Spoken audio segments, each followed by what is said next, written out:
Hello everyone. In this series of podcasts, we're going to cover blend shapes in the blend shape editor.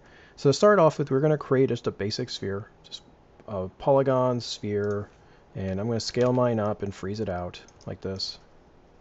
So I say modify, freeze transforms, there we go. And I'm going to call this ball.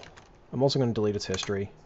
So I'm going to say edit, delete by type, history. Remember, no deleting all by type. Okay, so I'm going to select on the object, and under Windows Animation, we have our shape editor. Now, this is a much different blend shape editor than before. Okay, so in here, it's actually called blend shape editor in 2016. It's called shape editor in 17.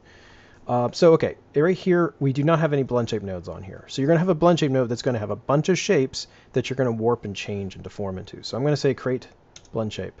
Okay, now we're going to name it. So I'm going to go in here and I'm going to call this ball underscore blend. Okay, so this is our overall weight of our entire blend shape. Now we have none in here right now, so this is not going to matter if I do this open and close like that. Okay, so now what we want to do is we want to create a series of blend shapes. So I'm going to grab on him, and then you can see what it says add target. So if you select on your blend shape, you can say add target, and then we get a target. And this important one is this edit button is turned on. This means I can edit this model in any way, and you're not editing the base model, you're editing the target on here. So I select on the model, and then I'm going to go into my, I'm going to go into a basic one. So I'm going to have another podcast just on modeling tools for this. So I'm going to click, and now I hold my B button, I click down to do soft selection on here, or soft select, and I can hold down B as well to increase or decrease how much is being warped. And I just kind of, and I'm just kind of moving around arbitrarily, just so you could practice. Okay? Cool.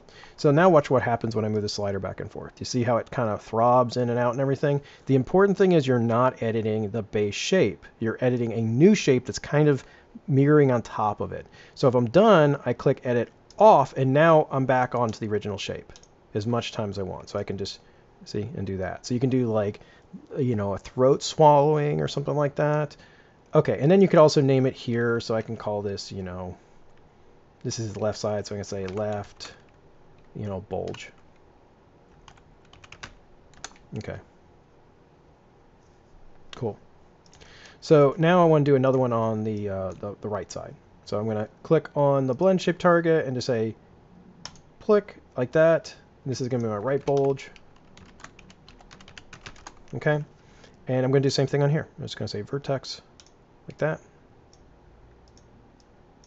Cool. And you can mess with this any way you want. I'm just kind of moving things around on here. Like I said, I'm going to have another one just on editing shapes and things like that. Okay, and then this guy see? You can use any editing tools on here. So now all our options are actually right-clicking and actually going here. Grouping, you can group together different blend shapes, like you could group together these bulges, like I accidentally did it right there. So you can grab both of these and then say, oh, it actually even says add combined targets. You can make targets that are actually combining. So instead of like an eye blink, you can have the eye kind of rotate around into it. But you can do group things like this. So the group, like if you turn on one and the other, you can keyframe the group turning on and off, type of thing like that. It's really, really cool, all the options you can do on here. If I right click on the blend shape, these are all things on the blend shapes. But here's a really cool thing on here. Let's say I did want to mess with the original shape of this. I can right click and you'll see on here that it has something called rebuild target in here. So I click on this, it actually pulls out a shape, and this is the original shape. And I can look at this, and let's say I need to give this to someone else to put onto theirs, we can delete that. And we're going to have a whole podcast just on dealing with applying blend shapes that already exist, like geometry already exists on it that aren't a part of this target system. But that's pretty much the basics on it. Go and create a bunch of shapes and play around with them and everything on here. And then eventually we'll go on making triggers for this, modeling on this, and then doing adding on top of it.